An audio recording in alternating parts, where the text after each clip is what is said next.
আসসালামু আলাইকুম, সবাই কেমন আছেন? আশা করি ভালো আছেন। আলহামদুলিল্লাহ আমিও ভালো আছি। মিষ্টি আপুর বেস্ট ফ্রেন্ড পূজা আপুর দেবরের গায়ে হলুদ ছিল। গায়ে হলুদে আমাদের সবাইকে দাওয়াত দিছে। যত ফল ফ্রুটস থাকে, মিষ্টি থাকে, সবকিছু সুন্দর করে তারা ডালা সাজাইছে। তারপরে আমরা একটা নিয়ে নিলাম আর সবাই সবার মতো ভাগাভাগি করে এক একটা নিয়ে কমিটি সেন্টারে চলে গেলাম রিক্সায় করে। পূজাপুর দেবরের হলুদ বিয়ে বউ ভাত তিনটাতে আমাদের দাওয়া, সো তিনটার ভিডিও আপনাদের সাথে শেয়ার করব ইনশাল্লাহ। আমি কখনো হিন্দুদের বিয়ে দেখি নাই, তো এটা ফার্স্ট টাইম আপনাদের সাথে শেয়ার করলাম। আমরা এক এক করে সবাই কমিটি সেন্টারে এসে পড়লাম। আমাদের আগে অনেকে আইসা পড়ছে, আসার পরে সবার শুরু হয়ে গেল ফটোশুট করা। সবাই শাড়ি পরছে কম বেশি, কিন্তু আমি পরি না, কারণ আমার কাছে আলিশা থাকবে, আলিশারে নিয়ে শাড়ি পরা আমার সম্ভব নয়। এর জন্য আমি শাড়ি এমনি অত পরি না, এর জন্য আমি শাড়ি অ্যাভয়েড করছি। পূজা আপু আর মিষ্টি আপু 2015 সাল থেকে তাদের পরিচয়, এখন পর্যন্ত তারা বেস্ট ফ্রেন্ড। আলহামদুলিল্লাহ তাদের ফ্রেন্ডশিপ অনেক ভালো, বন্ডিং অনেক বেশি ভালো। পূজা আপু হিন্দু, শাড়ির থিম ছিল বেগুনি কালার। আলিশা যায় তার মার পিছু চুপটি করে দাঁড়ায় আছে, সে তার মার ওখান থেকে যাবে না, সে ওখানে চুপ করে দাঁড়ায় আছে। পূজা আপুর ছেলে প্রিন্স, ওর মতো নাচতেছে, সাথে আরেকটা বাচ্চা ও নাচতেছে, মানে ওরা ওদের মতো এনজয় করতেছে। আম্মু ছবি ভিডিও তুলতেছে, না সে তার মার কোলে উঠবে। দেখেন সে এক সেকেন্ডের জন্য তার মার পিছু ছাড়ে নাই, সে তার মার পিছু পিছু চুপি চুপি করে যাচ্ছে। তার মা আমার কাছে এত দিতেছে না, সে তার মার কাছেই থাকবে। আলিশা ছেলের জন্য আমি এত সুন্দর করে ভিডিওগুলো করতে পারি নাই, আমি জাস্ট আপনাদের সাথে শেয়ার করার জন্য ভিডিওগুলো করছি।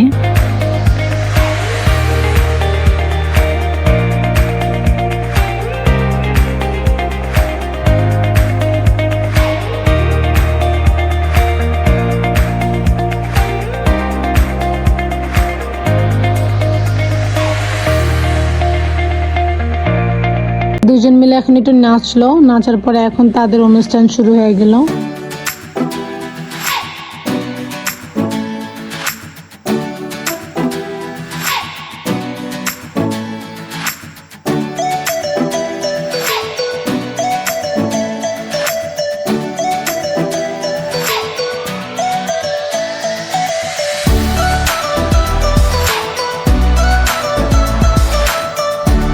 এখন পূজাপুর পাশে হইলো তার হাজবেন্ড, তার পাশে হইলো তার দেবর, তারপরে তার ছেলে, তারপর তার শ্বশুর শাশুড়ি। সবাই মিলে একটু ফটোশুট করলো, তারপরে কেক কাট করলো তারা।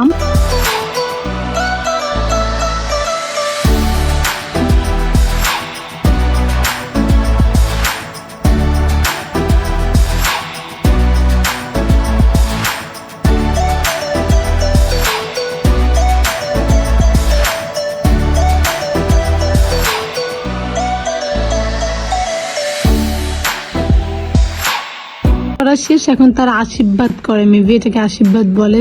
ছেলেকে আশীর্বাদ করে দিচ্ছে তার মা বাবা, প্লাস হলুদ দিয়ে দিতেছে।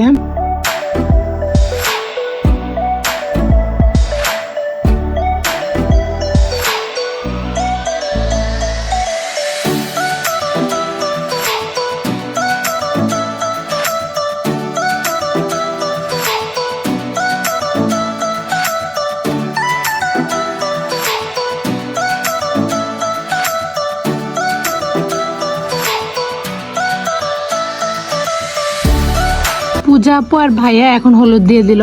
এই ভিডিও আমি 2 পার্ট করছি, কারণ ভিডিওটা একটু বড় হয়ে যায়, সো আমি 2 পার্ট করছি। ফার্স্ট পার্ট যদি ভালো লাগে লাইক শেয়ার কমেন্ট সাবস্ক্রাইব করবেন।